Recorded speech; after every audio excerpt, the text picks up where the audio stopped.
Dear students, ಈಗಾಗಲೇ ನೀವು human rights ಅಂದರೆ ಏನು, ಅದರ ಮೀನಿಂಗ್ ಬಗ್ಗೆ, ಇಂಪಾರ್ಟೆನ್ಸ್ ಬಗ್ಗೆ ಮತ್ತು ಕ್ಲಾಸಿಫಿಕೇಷನ್ ಬಗ್ಗೆ ಕಲ್ತಿದ್ದೀರಿ. ಹ್ಯೂಮನ್ ರೈಟ್ಸ್ ಅಥವಾ ಮಾನವ ಹಕ್ಕುಗಳು, the rights which comes by birth is called as human rights. ಮನುಷ್ಯ ಹುಟ್ಟಿನಿಂದಲೇ ಪಡೆದಿರುವಂಥ ಹಕ್ಕುಗಳನ್ನು ನಾವು ಮಾನವ ಹಕ್ಕುಗಳು ಅಂಥೇಳಿ ಕರಿತೇವೆ. ಸೊ ಹಾಗಾಗಿ ಅದರ ಮೀನಿಂಗ್ ಆಗಿರ್ಬೋದು, ಆಮೇಲೆ ಅದರ ಇಂಪಾರ್ಟೆನ್ಸ್ ಮತ್ತು ಕ್ಲಾಸಿಫಿಕೇಷನ್ ಬಗ್ಗೆ ಎಲ್ಲ ನಾವು ನೋಡಿದ್ದೇವೆ. ಇವತ್ತಿನ ಕ್ಲಾಸಲ್ಲಿ ನಾವು ವ್ಯಾಲ್ಯೂಸ್ ಆಫ್ ಹ್ಯೂಮನ್ ರೈಟ್ಸ್ ಬಗ್ಗೆ ತಿಳ್ಕೊಳ್ಳುವ. ವ್ಯಾಲ್ಯೂಸ್, ಮಾನವ ಹಕ್ಕುಗಳ ಮೌಲ್ಯಗಳು. ಮಾನವ ಹಕ್ಕುಗೆ ಅದರದೇ ಆದಂತಹ ಮೌಲ್ಯ ಅನ್ನುವಂಥದ್ದಿದೆ. ಮೌಲ್ಯ ಇಲ್ಲದೇ ಇದ್ದರೆ ಆ ಮಾನವ ಹಕ್ಕುಗಳನ್ನು ನಾವು ಅನುಭವಿಸಲಿಕ್ಕೆ ಸಾಧ್ಯ ಇಲ್ಲ. ಸೊ ಹಾಗಾದರೆ ಯಾವುದೆಲ್ಲ ಮೌಲ್ಯಗಳಿವೆ ಮಾನವ ಹಕ್ಕುಗಳಿಗೆ ಸಂಬಂಧಪಟ್ಟಂತೆ? The values of human rights are dignity, liberty, equality, justice and unity in diversity. These are the 5 values. ಮಾನವ ಹಕ್ಕುಗಳ ಮೌಲ್ಯಗಳು. ಸೊ ಮಾನವ ಹಕ್ಕುಗಳ ಮೌಲ್ಯಗಳಲ್ಲಿ 5 ವಿಧವಾದ ಮೌಲ್ಯಗಳನ್ನು ನಾವು ನೋಡ್ತೇವೆ. ಒಂದು ಡಿಗ್ನಿಟಿ, ಘನತೆ, ಲಿಬರ್ಟಿ, ಸ್ವತಂತ್ರ, ಇಕ್ವಾಲಿಟಿ, ಸಮಾನತೆ, ಜಸ್ಟಿಸ್, ನ್ಯಾಯ ಆ್ಯಂಡ್ ಯುನಿಟಿ ಇನ್ ಡೈವರ್ಸಿಟಿ, ವಿವಿಧತೆಯಲ್ಲಿ ಏಕತೆ ಅನ್ನುವಂಥದ್ದು. ಇದು ಮಾನವ ಹಕ್ಕುಗಳಿಗೆ ಸಂಬಂಧಪಟ್ಟಂತೆ ಇರುವ ಮೌಲ್ಯಗಳು. Human rights are the basic rights and freedom that belong to every person in the world, birth to death. As a basic right, human rights has shared values like dignity, liberty, equality, justice and unity in diversity, etc. Let me see about the values now one by one. Under that, first one is a dignity. The word dignity is come from the Latin word dignitas, which means worthiness. So in modern world, dignity means respect or status. Dignity is a key human rights. Article 1 of the UDHR says that all human beings are born free and equal in dignity and rights. So dignity is needed to every person to lead a good life and get protect from the distractions. Dignity ಅಥವಾ ಘನತೆ. Dignity ಎನ್ನುವ ಪದವನ್ನು Latin ಭಾಷೆಯ ಡೈಗ್ನಟಿಸ್ನಿಂದ ಆರಿಸಲಾಗಿದೆ. So ಡೈಗ್ನಟೀಸ್ ಅಂದರೆ ವರ್ತಿನೆಸ್ ಅಂತ ಹೇಳ್ಕೊಂಡು ಅರ್ಥ. So ಹಾಗಾಗಿ ಇತ್ತೀಚಿನ ದಿನಗಳಲ್ಲಿ ನಾವು ಡಿಗ್ನಿಟಿಯನ್ನು ಅಥವಾ ಘನತೆಯನ್ನು ಏನಂತ ಹೇಳಿ, the dignity means respect or status. So dignity ಅಂದರೆ ನಮಗೆ ರೆಸ್ಪೆಕ್ಟ್ ಅಥವಾ ಸ್ಟೇಟಸನ್ನು, ಗೌರವವನ್ನು, ನಮಗೆ ನಾವು ಪಡ್ಕೊಳ್ಳುವಂತಹ ಗೌರವವನ್ನು ನಾವು ಡಿಗ್ನಿಟಿ ಅಂಥೇಳಿ ಕರಿತೇವೆ. So UDHR, Article 1 of the UDHR says that all human rights are born free and equal in dignity and rights. So UDHRನ ಆರ್ಟಿಕಲ್ 1 ಏನು ಹೇಳ್ತದೆ? ಎಲ್ಲ ಮನುಷ್ಯ ಹುಟ್ಟಿನಿಂದ ಸ್ವತಂತ್ರವಾಗಿದ್ದು ಒಂದು ಘನತೆ ಮತ್ತು ಸ್ವಾತಂತ್ರ್ಯವನ್ನು, he enjoys the equal in their dignity and rights. So ಸಮಾನವಾದ ಘನತೆ ಮತ್ತು ಹಕ್ಕುಗಳನ್ನು ಅವನು ಅನುಭವಿಸ್ತಾನೆ ಅಂತೇಳಿ ಹೇಳ್ತದೆ. ಯಾವುದು ಹೇಳ್ತದೆ? Article 1 of the UDHR. So ಹಾಗಾಗಿ ಘನತೆ ಅನ್ನುವಂಥದ್ದು ಅಥವಾ ಡಿಗ್ನಿಟಿ ಅನ್ನುವಂಥದ್ದು ನಮ್ಮ ಮಾನವ ಹಕ್ಕುಗಳನ್ನು ಅನುಭವಿಸಲಿಕ್ಕೆ ನಮಗೆ ಬೇಕು. ನಮ್ಮ ಮೇಲೆ ಘನತೆ ಇಲ್ಲದಿದ್ದರೆ, ನಮ್ಮ ಮೇಲೆ ನಾವು ಗೌರವಿಸದಿದ್ದರೆ, ನಮ್ಮನ್ನು ನಾವು ಗೌರವಯುತವಾಗಿ ಕಾಣದಿದ್ದರೆ ನಮಗೆ ಯಾವುದು ಅನುಭವಿಸಲಿಕ್ಕೆ ಸಾಧ್ಯ ಇಲ್ಲ? ಹ್ಯೂಮನ್ ರೈಟ್ಸನ್ನು ಅನುಭವಿಸಲಿಕ್ಕೆ ಸಾಧ್ಯ ಇಲ್ಲ. Then second value is a liberty.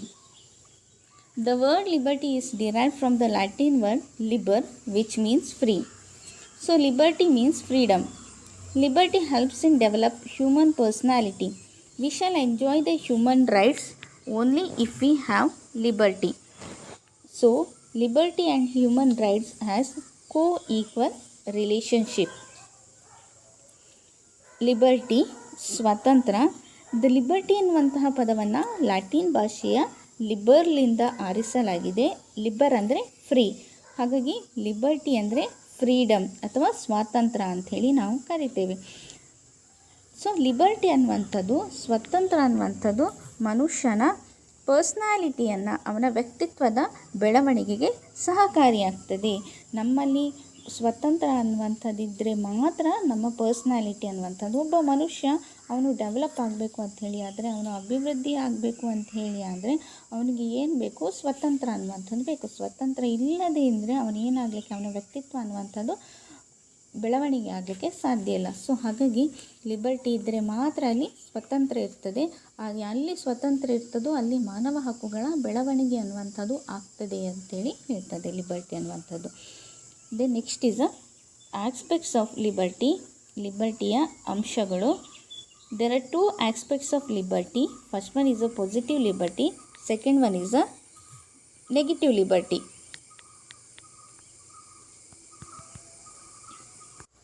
Positive liberty. The person can get maximum liberty along with all. Negative liberty means the person can get maximum liberty with alone. ಲಿಬರ್ಟಿಯ ಅಂಶಗಳು. ಲಿಬರ್ಟಿಯ ಅಂಶಗಳಲ್ಲಿ 2 ವಿಧ. ಒಂದು ಸಕಾರಾತ್ಮಕ ಸ್ವಾತಂತ್ರ್ಯ ಮತ್ತು ಎರಡನೇದು ನಕಾರಾತ್ಮಕ ಸ್ವಾತಂತ್ರ್ಯ ಅಂತ ಹೇಳ್ಕೊಂಡು, ಧನಾತ್ಮಕ ಅಥವಾ ಪಾಸಿಟಿವ್ ಲಿಬರ್ಟಿ, ನೆಗೆಟಿವ್ ಅಥವಾ ನಕಾರಾತ್ಮಕ ಸ್ವಾತಂತ್ರ್ಯ ಅಂತ ಹೇಳ್ಕೊಂಡು. ಸೊ ಪಾಸಿಟಿವ್ ಲಿಬರ್ಟಿ ಅಂದರೆ ಒಬ್ಬ ಮನುಷ್ಯ ಎಲ್ಲರ ಜೊತೆ ಸೇರಿ ಸ್ವತಂತ್ರವನ್ನು ಅನುಭವಿಸಿದರೆ ಅದನ್ನು ಪಾಸಿಟಿವ್ ಲಿಬರ್ಟಿ ಅಥವಾ ಧನಾತ್ಮಕ ಸ್ವಾತಂತ್ರ್ಯ ಅಂತ ಹೇಳಿ ಕರಿತೇವೆ. ಒಬ್ಬ ಮನುಷ್ಯ ಒಬ್ಬನೇ ಇದ್ದಾಗ ಸ್ವತಂತ್ರ ಅನುಭವಿಸಿದರೆ ಅದನ್ನು ನಕಾರಾತ್ಮಕ ಅಥವಾ ನೆಗೆಟಿವ್ ಲಿಬರ್ಟಿ ಅಂಥೇಳಿ ಕರಿತೇವೆ. Next is a kinds of liberty. ಸ್ವತಂತ್ರದ ವಿಧಗಳು. ಅದರಲ್ಲಿ first one natural liberty, second one is a civil and personal liberty, third one is a economic liberty, fourth one is a political liberty and fifth one is a national liberty. And that first one is a natural liberty, ನೈಸರ್ಗಿಕ ಸ್ವಾತಂತ್ರ್ಯ. The unrestrained freedom to do what one is please. So natural liberty ಅಂದರೆ ನೈಸರ್ಗಿಕ ಸ್ವಾತಂತ್ರ್ಯ ಅಂದರೆ ಒಬ್ಬ ಮನುಷ್ಯ ತನಗೆ ಇಚ್ಛೆ ಬಂದಾಗೆ ಜೀವಿಸುವಂಥದ್ದನ್ನು ನಾವೇನಂತ ಹೇಳಿ ಕರಿತೇವೆ? ನೈಸರ್ಗಿಕ ಸ್ವಾತಂತ್ರ್ಯ ಅಂಥೇಳಿ ಕರಿತೇವೆ. ಎರಡನೇದು civil or personal liberty. Civil or personal liberty. Civil or personal liberty ಅಂದರೆ ನಾಗರಿಕ ಸ್ವಾತಂತ್ರ್ಯ ಅಥವಾ ವ್ಯಕ್ತಿ ಸ್ವಾತಂತ್ರ್ಯ. ಒಬ್ಬ ಮನುಷ್ಯ ತನಗೆ ಬೇಕಾದಂತಹ, ತನಗೆ ಎಷ್ಟು ಸ್ವಾತಂತ್ರ್ಯ ಬೇಕು ಅಷ್ಟು ಸ್ವಾತಂತ್ರ್ಯವನ್ನು ಅವನು ಅನುಭವಿಸಿದರೆ ಅದನ್ನು ನಾಗರಿಕ ಸ್ವಾತಂತ್ರ್ಯ ಅಥವಾ ವ್ಯಕ್ತಿತ್ವದ ಸ್ವಾತಂತ್ರ್ಯ ಅಂಥೇಳಿ ಕರಿತೇವೆ. Economic liberty.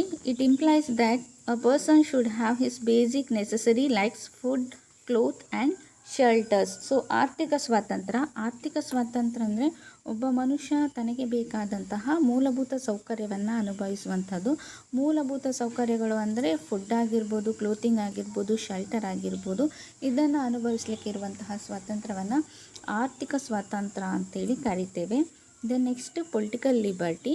Political liberty is capable of taking part in the political affair of the state. So ರಾಜ್ಯದ ರಾಜಕೀಯ ಚಟುವಟಿಕೆಗಳಲ್ಲಿ ಭಾಗವಹಿಸುವುದನ್ನು ನಾವು ರಾಜಕೀಯ ಸ್ವಾತಂತ್ರ್ಯ ಅಂಥೇಳಿ ಕರಿತೇವೆ. National liberty. National liberty implies the liberty of the Nations. So ರಾಷ್ಟ್ರದ ರಾಜಕೀಯ ಚಟುವಟಿಕೆಗಳಲ್ಲಿ ಭಾಗವಹಿಸುವುದನ್ನು ನಾವು ನ್ಯಾಷನಲ್ ಲಿಬರ್ಟಿ ಅಂಥೇಳಿ ಕರಿತೇವೆ ಅಥವಾ ರಾಷ್ಟ್ರೀಯ ಸ್ವಾತಂತ್ರ್ಯ ಅಂಥೇಳಿ ಕರಿತೇವೆ. The next value is equality. Liberty and equality are regarded as the foundations or pillar of democracy. The concept of equality indicates that all men are equal and therefore entitled to equality of treatment and income. All human beings enjoy human rights equally. Equality ಅಥವಾ ಸಮಾನತೆ. ಸಮಾನತೆ ಮತ್ತು equality ಮತ್ತು liberty, ಸ್ವತಂತ್ರ ಮತ್ತು ಸಮಾನತೆ ಅನ್ನುವಂಥದ್ದು ಪ್ರಜಾಪ್ರಭುತ್ವದ ತಳಹದಿ ಆಗಿದೆ. ಯಾಕೆ ಇದನ್ನು ಪ್ರಜಾಪ್ರಭುತ್ವದ ತಳಹದಿ ಅಂಥೇಳಿ ಕರಿತೀವಿ? ಎಲ್ಲಿ ಡೆಮೋಕ್ರಸಿ ಅಥವಾ ಪ್ರಜಾಪ್ರಭುತ್ವ ಅನ್ನುವಂಥದ್ದು ಇರ್ತದೋ ಅಲ್ಲಿ ಏನಿರ್ತದೆ? ಸ್ವತಂತ್ರ ಮತ್ತು ಸಮಾನತೆ ಅನ್ನುವಂಥದ್ದು ಇರ್ತದೆ. ಸಮಾನತೆಯ ಪ್ರಕಾರ ಎಲ್ಲ ನಾಗರಿಕರು ಕಾನೂನಿನ ಮುಂದೆ ಸಮಾನರಾಗಿದ್ದು ಸಮಾನ ಅವಕಾಶಗಳನ್ನು ಅನುಭವಿಸುತ್ತಾರೆ. ಆದ್ದರಿಂದ ಪ್ರತಿಯೊಬ್ಬರೂ ಸಮಾನವಾದ ಮಾನವ ಹಕ್ಕುಗಳನ್ನು ಹೊಂದಿದ್ದಾರೆ. Then next is a kinds of equality. Kinds of ಇಕ್ವಾಲಿಟಿಯಲ್ಲಿ 5 ವಿಧ. ಒಂದು civil equality, second one is a political equality, third one is a social equality, fourth one is a natural equality and fifth one is a economic equality. So first one, civil equality. It means all equal are before law. So ನಾಗರಿಕ ಸಮಾನತೆ ಅಂದರೆ ಕಾನೂನಿನ ಮುಂದೆ ಎಲ್ಲರೂ ಸಮಾನವಾಗಿರುವುದನ್ನು ನಾಗರಿಕ ಸಮಾನತೆ ಅಂತ ಹೇಳಿ ಕರಿತೇವೆ. Political equality, it indicates political rights which are granted to all citizens in a democracy. So ರಾಜಕೀಯ ಚಟುವಟಿಕೆಯಲ್ಲಿ ಎಲ್ರಿಗೂ ಸಮಾನವಾದ ಅವಕಾಶವನ್ನು ನೀಡುವುದನ್ನು ಪೊಲಿಟಿಕಲ್ ಈಕ್ವಾಲಿಟಿ ಅಂಥೇಳಿ ಕರಿತೇವೆ. Social equality, it implies that all citizens are entitled to enjoy equal status in society. So social equality ಸಾಮಾಜಿಕ ಸಮಾನತೆಯಲ್ಲಿ ಸಮಾಜದಲ್ಲಿ ಎಲ್ರಿಗೂ ಕೂಡ ಸಮಾನವಾದ ಅವಕಾಶವನ್ನು ನೀಡುವುದನ್ನು ನಾವು ಸಾಮಾಜಿಕ ಸಮಾನತೆ ಅಂತ ಹೇಳಿ ಕರಿತೇವೆ. Then natural equality implies that all men have equal and rights which are derived from nature. ಅಂದರೆ ಪ್ರಾಕೃತಿಕ ಸ್ವಾತಂತ್ರ್ಯ ಅಥವಾ ನೈಸರ್ಗಿಕ ಸ್ವಾತಂತ್ರ್ಯ, ನೈಸರ್ಗಿಕವಾಗಿ ಪ್ರತಿಯೊಬ್ಬರೂ ಕೂಡ ಸಮಾನವಾದ ಅವಕಾಶವನ್ನು ಹೊಂದಿರುವುದನ್ನು ನೈಸರ್ಗಿಕ ಸ್ವಾತಂತ್ರ್ಯ ಅಂತೇಳಿ ಕರಿತೇವೆ. Economic equality implies the removal of inequality of wealth. So economic equality ಅಂದರೆ ಆರ್ಥಿಕವಾಗಿ ಎಲ್ಲರೂ ಕೂಡ ಸಮಾನವಾಗಿರುವಂಥದ್ದು. ಇಲ್ಲಿ ಯಾವುದೇ ರೀತಿಯಾದಂತಹ ಬಡವ ಶ್ರೀಮಂತ ಅನ್ನುವಂತಹ ಭೇದ ಭಾವವನ್ನು ಮಾಡದೇ ಇರುವುದನ್ನು ನಾವು ಆರ್ಥಿಕ ಸಮಾನತೆ ಅಥವಾ ಎಕನಾಮಿಕ್ ಈಕ್ವಾಲಿಟಿ ಅಂತ ಹೇಳಿ ಕರಿತೇವೆ. Then fourth value is a justice. The concept usually refers to the life lived as per the existing law. Today, the term justice is used in every human activity. Without justice, we cannot enjoy human rights. Justice, ಕಾನೂನು, ಪ್ರಸ್ತುತವಾಗಿ ಇರುವ ಕಾನೂನಿನಂತೆ ಜೀವನ ನಡೆಸುವುದನ್ನು ಕಾನೂನು ಅಂಥೇಳಿ ಕರಿತೇವೆ.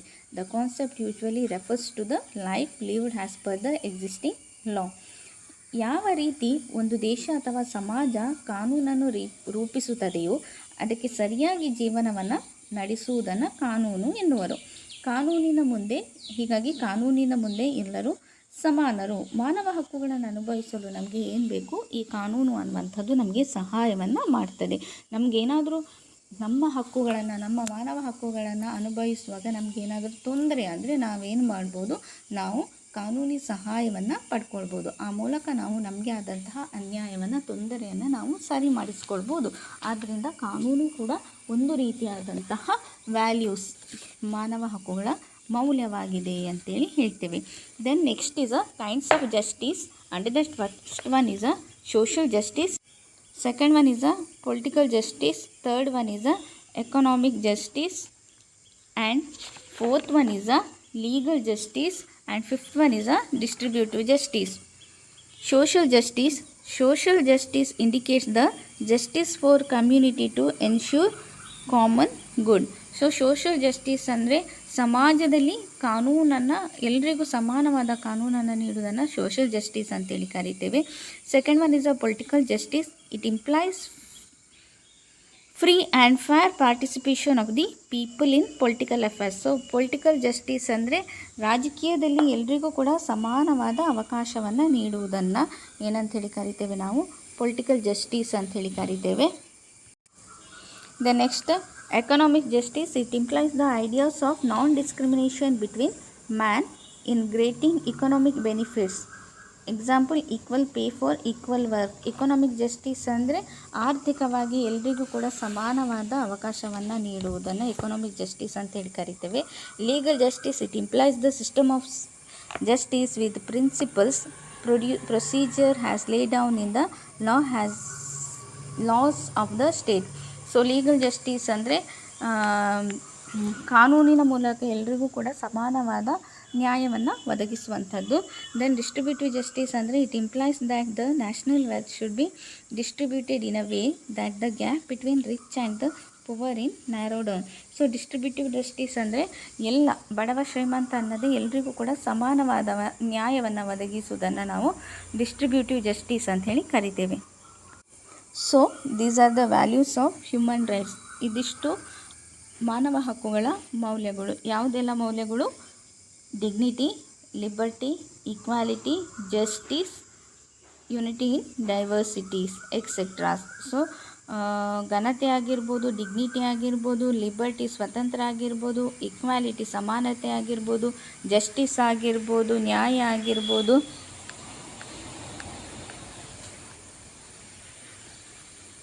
ಇದೆಲ್ಲವೂ ಕೂಡ ಮಾನವ ಹಕ್ಕುಗಳ ಮೌಲ್ಯಗಳು. ಈ ಮೌಲ್ಯಗಳಿದ್ದರೆ ಮಾತ್ರ ನಮಗೆ ನಮ್ಮ ಮಾನವ ಹಕ್ಕುಗಳನ್ನು ಸರಿಯಾದ ರೀತಿಯಲ್ಲಿ ಅನುಭವಿಸಲಿಕ್ಕೆ ಸಾಧ್ಯ ಆಗ್ತದೆ. ಇಲ್ಲದಿದ್ದರೆ ನಮ್ಮ ಮಾನವ ಹಕ್ಕುಗಳನ್ನು ಸರಿಯಾದ ರೀತಿಯಲ್ಲಿ ಅನುಭವಿಸಲಿಕ್ಕೆ ಆಗೋದಿಲ್ಲ.